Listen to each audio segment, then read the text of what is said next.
પહેલી વખત જીવનમાં એક છોકરી ના પડે તો ડિપ્રેશન આવી જાય, કોઈક છોકરો ના પડે તો છોકરીઓ નસ કાપી નાખે. શું કામ? કારણ કે ના સાંભળી જ નથી.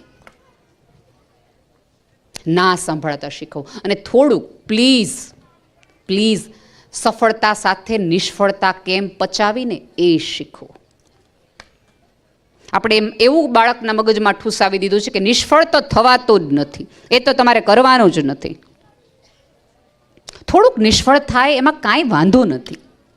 જેણે નિષ્ફળતા પચાવી છે ને એ જ જીવનમાં સફળ થઈ શકશે.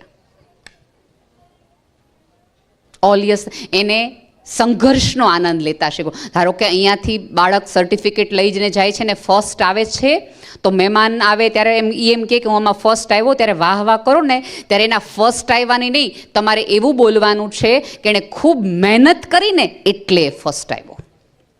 એને મહેનતની મજા લેતા કરો તો એને મહેનત કરવી ગમશે. અને બીજું કેવું છે કે અત્યારે આપણે બધા ખાસ કરીને ભાઈઓ હાલતા ને ચાલતા ઉલ્લેખ કરી નાખે, રૂપિયા કમાવા એટલે શું મોટી વાત છે, આમ કમાય.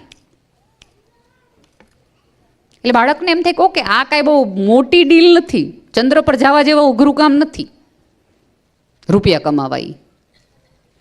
કારણ કે અત્યારે એક પ્રવાહ એવો છે કે એક તમે રોકાણ કરો તો તમને સવાયું, દોઢું, 3 ગણું, 5 ગણું થઈને મળે છે. એનો અર્થ એ નથી કે તમારે તમારા સંતાનને એ રસ્તે મોકલવાનું છે. અમુક મુદ્દાઓનો ઉલ્લેખ ક્યારેય તે બાળકની સામે ન કરો ને ન જ કરો. બાળકને તો એવું જ લાગવું જોઈએ કે આ પૈસા કમાવા ખરેખર મુશ્કેલ છે, તો એને એનું મૂલ્ય આપશે. સંતાનને 100 રૂપિયા વાપરવા આપો, એની સાથે 100 રૂપિયા વાપરવાની સમજ પણ આપવી તમારી જવાબદારીમાં આવે છે. આપણે સમજદારી નથી આપતા કે ક્યાં સ્પેન્ડ કરવાના હોય. બાળક વાપરીને આવે છે, ટ્રીપમાં તમે બાળકને મોકલ્યો છે, તો બાળકને પૂછજો કે આ 100 રૂપિયામાં તે કોઈ માટે કશુંક લીધું, તારા ફ્રેન્ડ્સ માટે તે કોઈ કંઈક જગ્યાએ આપ્યું.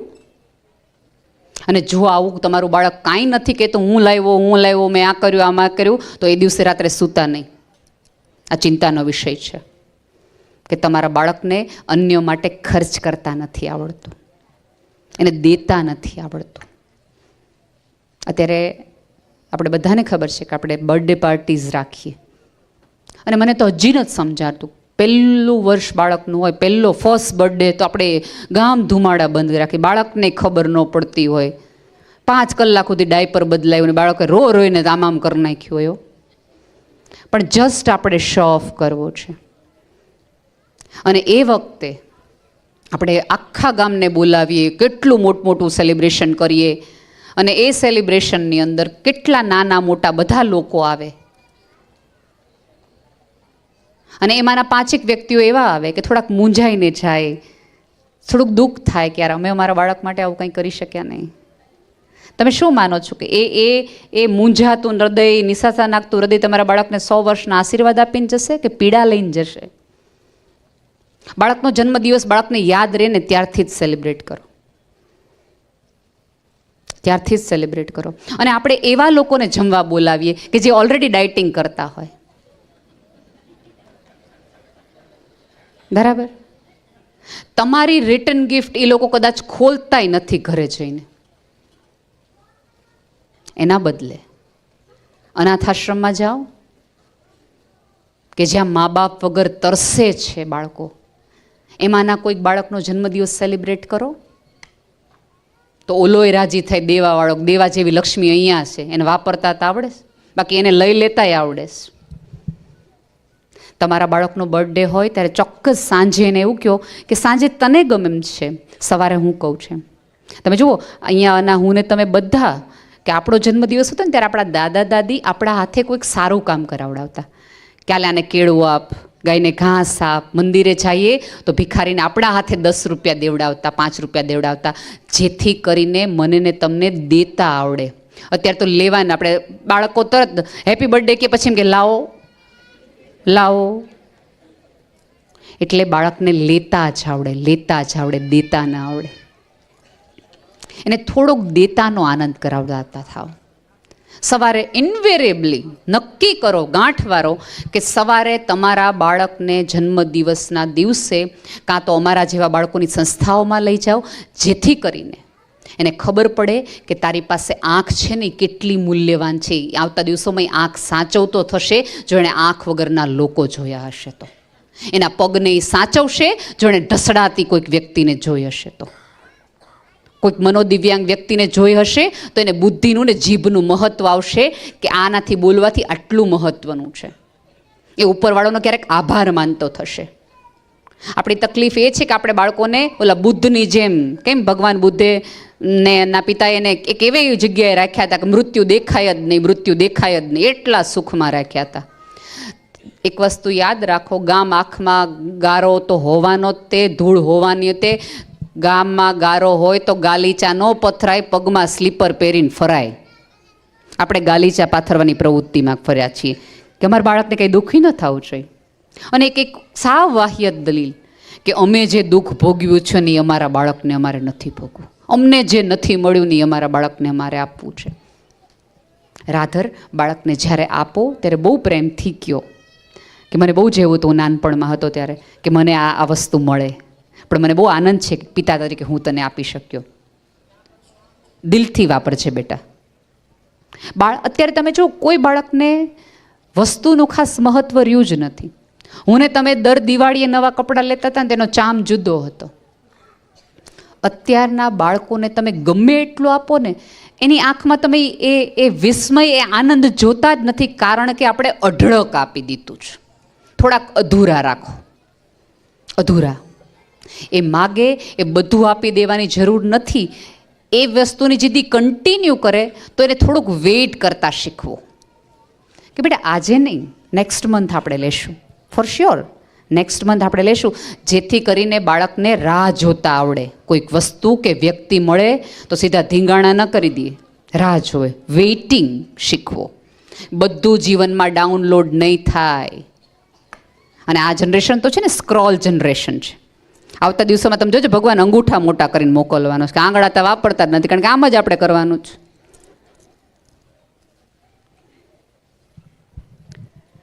એક વખત એક શાળાની એક શિક્ષિકા હતી, એ પોતાના પેપર્સ ચેક કરી રહી હતી અને એ ધ્રુસકે ધ્રુસકે રડવા માંડી, બહુ જ રડવા માંડી, બહુ જ રડવા માંડી. એટલે એના પતિ બહારથી આવીને હોલમાંથી બેડરૂમમાં આવીને કેમ આટલી બધી રડે છે, કેમ આટલી બધી રડે છે? એ કે આજે મેં છોકરાઓને એસે લખવાનું કીધું હતું કે તમારે શું બનવું છે, તમારે શું બનવું છે. એ કે તો હા ફાઇન, તેમાં આટલું બધું શું રડવાનું? એ કે એક બાળકે જ્યોતિબેન એવું લખ્યું છે કે મારે મોબાઈલ બનવું છે. મારે મોબાઈલ એટલા માટે બનવું છે કે મારા મમ્મી મોબાઈલને બહુ સાચવીને રાખે છે. મારા મમ્મી દર 3-4 મિનિટે મોબાઈલ જોવે છે. મારા મમ્મી રાત્રે સૂતી વખતે છેલ્લે મોબાઈલ જોઈને સૂવે છે. મારા મમ્મી સવારે ઉઠીને પહેલું વહેલું મોબાઈલને રાખે છે. મારા મમ્મી એકદમ એની નજીક મોબાઈલને રાખે છે. એટલા માટે જો હું મોબાઈલ હોઉં તો મારી મમ્મી પણ મારી યાર બધું કરે ને, એટલા માટે મારે મોબાઈલ બનવું છે.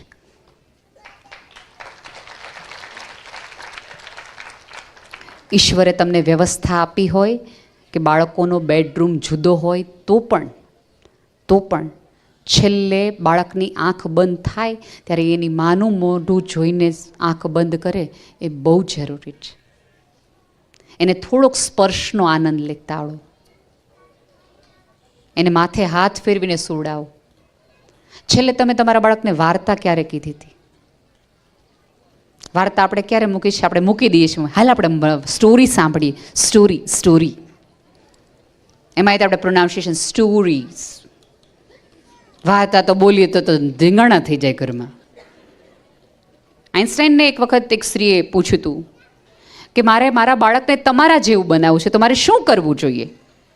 આ આઇન્સ્ટાઈનનો જવાબ છે, ગૂગલ કરી લેવાની છૂટ, કે મારે મારા બાળકને તમારા જેવું, કારણ કે અત્યારે આપણે એવું કહેવાય છે કે આઇન્સ્ટાઈન જેટલો બ્રિલિયન્ટ આઈક્યુની દ્રષ્ટિએ હજી છે, એટલે જ આપણે એનું મગજ સાચવી રાખ્યું છે. મારે મારા બાળકને તમારા જેવો બુદ્ધિશાળી કરવો છે તો મારે શું કરવું જોઈએ? તો આઇન્સ્ટાઈને એવું કીધું હતું કે ટેલ ધેમ સ્ટોરીઝ. એટલે આવો જવાબ તો આપણને ફાવે નહીં, કારણ કે આપણને તેમ ગણિતમાં કરાવજો ને ફલાણું ટ્યુશન રખાવજો ને ઓલી બુક વાંચજો ને. એટલે એમ કે એમ નહીં, પણ એકદમ તમારા જેવો, તમારાથી એ વિશેષ બનાવવો હોય તો શું કરવું જોઈએ? તો આઇન્સ્ટાઈને એમ કીધું કે ટેલ ધેમ મોર સ્ટોરીઝ. બાળકોને વાર્તાઓ કહેતા શિક્ષાવશો તો એનું કલ્પનાનું જગત વિકસે. ઘોડા કોઈ દી ઉડતા ન હોય પણ આપણે બાળકને શીખવવું પડશે કે કલ્પના તારી અંદર હશે તો જગતના કોઈ પણ ઘોડાને તું ઉડતો કરીશ તારા મનની અંદર. એ એકાંતમાં મુજારામાં હશે ત્યારે એને તારાઓ વાતો કરતા દેખાશે જો એની કલ્પના શક્તિ વધશે. અને જે બાળકની કલ્પના શક્તિ ઓછી એને તમે જો આઈક્યુ જેનો ઓછો હોય ને એની ઓવરઓલ કલ્પના શક્તિ ઓછી હોય. અત્યારે જેટલું આઈક્યુની જરૂર છે એટલા જ ઇક્યુની ઇમોશનલ કોશનની જરૂર છે. એની સાથે એક નવો કોશન આવ્યો છે એક્યુ એડેપ્ટેશન કોશન.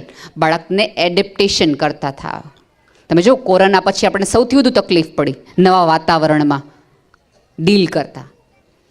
અત્યારની તકલીફ બાળકોની એ છે, અમારે ભાવનગરમાં એક છોકરો બોર્ડમાં ફર્સ્ટ આવ્યો, સરસ કારકિર્દી બનાવી, 12th પછી પૂના ભણવા ગયો. જ્યોતિબેન એણે એને મમ્મીને બીજે દિવસે ફોન કર્યો કે મમ્મી અહીંયા લક્સ સાબુ નથી મળતો તો હું કયા સાબુથી નાઉં. વ્યવહારુ જીવન જેને કહેવાય એમાં તમારો બાળક 0 હોય અને ઓલામાં ફર્સ્ટ હોય તો તમે માનજો કે આવતા દિવસોમાં જુદા પ્રકારની રીતે તમારા બાળકને તમે ડિઝેબલ બનાવ્યું છે. દરેક ડિઝેબિલિટી જન્મજાત નથી હોતી, અમુક ડિઝેબિલિટી આપણે બનાવીએ છીએ. એટલા બધા પેમ્પરે ન કરો કે તમારું બાળક વિચારવાનું જ ભૂલી જાય કે મને એ ઉપરવાળાએ મગજ દીધું છે. થોડાક કામ એને કરવા દો. અને મમ્મીઓની નમ્ર વિનંતી છે કે એનું સ્કૂલ બેગ એને જ ભરાવડાવો. એની બાજુમાં ચોક્કસ ઊભા રહ્યો અદબ વાળીને. બાળક રડે તોફાન કરે કાંઈ જ વાંધો નહીં. એક દિવસે બુક્સ વગર જાય, ટીચરનું દાટ લઈને આવે, કોઈ જ વાંધો નહીં. બીજે દિવસે મને મેમ ખીજાણા, તો તમારામાંથી એ જ વાક્ય નીકળવું જોઈએ કે બેટા આપણે આપણું સ્કૂલ બેગ ન ભર્યું હોય ને આપણી ભૂલ હોય તો આપણને કોઈ ખીજાય. બાળકને એની ભૂલની જવાબદારી લેતા શીખો, પ્લીઝ ન કરતા. અને બીજું કંઈથી ઓલા પ્રોજેક્ટ બનાવવા મોકલે. અહીંયા શિક્ષકોને વિનંતી છે કે જે બાળકનો પ્રોજેક્ટ બેસ્ટ સૌથી વધુ દેખાવમાં હોય ને એને 0 માર્ક આપજો, કારણ કે એની મમ્મીએ બનાવ્યો છે. છોકરો સૂઈ ગયો હોય પથારીમાં, છોકરાને ખબર ન હોય કે મારે શું બનાવવું છે, અને મમ્મી બનાવતી હોય, બિચારી 3:30 સ્કૂટર લેવા નીકળે, થર્મોકોલ ક્યાં છે ને કલર ક્યાં છે ને પોપટ ક્યાં મળે, એ જોઈને ખબર પડી જવી જોઈએ. સૌથી ઓછું માર્કવાળાને તમે જે દિવસે પસંદ કરશો ને તે દિવસે બાળકને પોતાને કરવાની ઈચ્છા થશે. બાળકને કહેવાનું કે બેટા આ પ્રોજેક્ટ તારી માટે, હું તારી સાથે રહું, તારે જે જોતું હોય આપણે સાથે લેવા જોઈએ, પણ બનાવવું તો તારે જ પડશે. બાળક એમ કે મને નથી આવડતું તો કે તો મેમને કે તને શીખવાડે. આ તો આપણે શું હોય ખબર છે, વાલીઓની કોમ્પિટિશન હોય. જે આજે જે પેરેન્ટ્સ મિટિંગ સાથે આપણે ડ્રેસ પહેરીને ગયા હોય એ ડ્રેસ સાથે બીજી પેરેન્ટ્સ મિટિંગમાં જવાય જ નહીં, કારણ કે ફલાણા બેને તો કેટલું સરસ પહેર્યું હતું. એ મમ્મીઓની કોમ્પિટિશન તો મને બહુ જ સરસ રીતે ખબર છે, કારણ કે શિક્ષક છું એટલા માટે. ગાડી નહીં હોય તો હું નહીં જાઉં, કારણ કે ઓલું આપણે થોડાક રોલા પાડવા છે. આપણે પાછું સૌરાષ્ટ્રવાળા તો વટ પાડવો હોય ને, મોભો. આપણે આપણા સંતાનોને શીખવાડવું પડશે કે વસ્તુના આધારે તમારા વટને મોભા નહીં રહીએ, તમારા વ્યવહારને કારણે તમારા મોભા રહેશે. એ શીખવો, નહીં તો ભારે ભૂલમાં રહેશો. અને બીજું કે અમુક રીતના ન્યૂઝો છે, અમુક રીતના વ્યવહારો છે, અમુક રીતના તમારા વોટ્સઅપમાં આવતા વિડીયોઝ છે કે જેમાં મારી નાખો, કાપી નાખો, આમ કરી નાખો તો વટ ન મળે, માન ન જળવાય તો આમ કરી નાખો, એવી તમામ વસ્તુથી તમારા બાળકને દૂર રાખો. તમે ને હું બધા અત્યારે જય શ્રી કૃષ્ણ બોલતા હશું, જય શ્રી રામ બોલતા હશું. બાળકને બોલાવો ચોક્કસ, પણ સાથે સાથે એ જે તમે નામ બોલાવો છો એ વ્યક્તિનું ચારિત્ર કેવું હતું, એ ભગવાન કેવા હતા એ તો સમજાવો. અત્યારે આપણી તો બધાની તકલીફ એ છે કે ભગવાન કામ ન કરે ને તો આપણે ભગવાને બદલી નાખીએ. 16 સોમવાર કર્યા, શંકર ભગવાને આટલું ન કરી દીધું, લાવો મંગળવારવાળા ભગવાન. મંગળવારવાળા ન કરે તો બુધવારવાળા લાવીએ. તમે ને હું નાના હતા ને ત્યારે આપણા ઘરની અંદર મંદિરમાં આપણે 3 થી 4 ભગવાન જોયા હતા. આપણી શ્રદ્ધા ટકેલી હતી. હવે આપણા સંતાનો પહેલાં 2 વર્ષના હોય ત્યારે જુદા ભગવાન જોવે, થોડાક મોટા થાય એટલે જુદા ભગવાન જોવે, એટલે કન્ફ્યુઝ થાય અને સર્વાનુમતે નક્કી કરે કે આમાં પડવા જેવું નથી. પછી આપણે એમ કે અત્યારની પેઢી છે ને એને બિલકુલ ધર્મનું નથી હો. ક્યાંથી હોય? આપણે શીખવાડ્યું, સાચું કીધું. અત્યારે અહીંયા બેઠેલા કદાચ સ્કૂલોમાંથી ને જનરલ નોલેજમાં શીખવાડી દેશે કે નાઇલ નદી ક્યાં આવી. ગૂગલ એને શીખવાડી દેશે કે ઝુકરબર્ગ કોણ છે, એલન મસ્ક કોણ છે, રતન ટાટા કેમ થવાય, ધીરુભાઈ અંબાણી કેમ થવાય. તમારા બાળકને ત્યારે પૂછો ને તો એ સરસ રીતે કહી શકે એમ છે કે ઝુકરબર્ગ એકલા ગ્રે કલરના ટી શર્ટ પહેરે છે, આ કરે છે, તે કરે છે, બધી ખબર છે. પણ એને પૂછો કે તમારા દાદાનું નામ શું છે, તમારા ગામનું નામ શું છે, તમારા કુળદેવી કોણ છે, તમારા દાદી રેછી ગામ ક્યાં છે. અરે મને તો એટલી બધી નવાઈ લાગે કે પ્રસંગોમાં કોઈક સગાવાલા મળે અને આપણે બહુ પ્રેમથી ને વટથી કહીએ, ઓળખે નહીં ને. તમે વિચાર તો કોઈ ઝુકરબર્ગને ઓળખે છો તો માસીન ન ઓળખે, ન ઓળખે. રાધર એક વસ્તુ યાદ રાખજો, આપણે તો હવે એક એવા ઓલાની અંદર છીએ કે આપણે સિંગલ ચાઇલ્ડવાળા છીએ. એટલે આવતા દિવસોમાં એની પાસે ખાસ પરિવાર નહીં હોય, એટલે એને પરિવાર સાથે જોડવા માટે એણે આ બધાની તમારે ઓળખ કરવાની. ફોટોઝ રાખો, બતાવ્યા રાખો. તમને ખબર હોય તો સ્કૂલમાં પ્રોજેક્ટ આપે છે ફેમિલી, માય ફેમિલી. એમાં અત્યારના પીડિત કેવા છે પોતાના કૂતરાઓના ચિત્ર રાખે કે આ અમારો ફેમિલી મેમ્બર છે. સારી વાત છે. પણ તમારા ઘરે 12 વર્ષથી કામવાળી કામ કરે છે, એમાં તમારે કહેવાનું બેટા કૂતરાને આપણે ગણતા હોય ને તો મંજુ માસી 12 વર્ષથી આપણે ત્યાં આવે, she is also a family member. તમે હમણાં એક વિડીયો જોજો, ન જોયો હોય તો, સૈફ અલી ખાન અને કરીના કપૂર પોતાના બાળકોને કેવી રીતે મોટા કરે છે એના ઉપરનો છે. અને એમાં કરીના કપૂર બહુ જ સરસ એક વખત વાત કરે છે કે અમારા બાળકો માટે ઓલી નેની હોય ને, કે અમારા બાળકે મને એકવાર એવું કીધું કે મમ્મી આપણે બધા જમીએ છીએ ત્યારે નેની કેમ નથી જમતી. એ કે તે દિવસથી અમે નિયમ કરી નાખ્યો કે બંને બહેનોએ અમારી સાથે જ જમવાનું. કારણ કે અમારે એને શીખવવું હતું કે આપણે મદદ કરતા લોકોનું ધ્યાન પણ આપણે જ રાખવાનું હોય. આપણે કેવી રીતે વ્યવહાર કરીએ છીએ ને થોડાક મોટા સાથે, અને થોડી બાળકોને મદદ માંગતા શીખવાડો. આપણે મદદ માંગતા નથી શીખવાડતા ને એટલા માટે અત્યારનું બાળક એકલું પડી જાય છે, મૂંઝાઈ જાય છે. અને જેમ જેમ જેમ જેમ મોટું થાય એટલે તરત ડિપ્રેશનથી લઈને આત્મહત્યા સુધી એટલા માટે જાય છે કારણ કે આપણે બાળકોને હેલ્પ લેતા શીખવાડ્યા જ નહીં. કે ક્યાંક તમે તકલીફમાં હો, મૂંઝવણમાં હો, કોઈ પાસે મદદ માગવી ઇટ્સ ઓકે, એનાથી તમે નાના ન થઈ જાય. આપણે પણ આપણે વિડીયોમાં હું સાંભળીએ, અરે કામની મદદ માગવી એના કરતાં તો મરી ન જાય, સાંભળીએ છીએ આપણે બધા વિડીયોમાં. એટલે બાળકના મગજમાં એમ થાય કે ઓકે મદદ માગવા કરતાં તો મરી જવું સારું.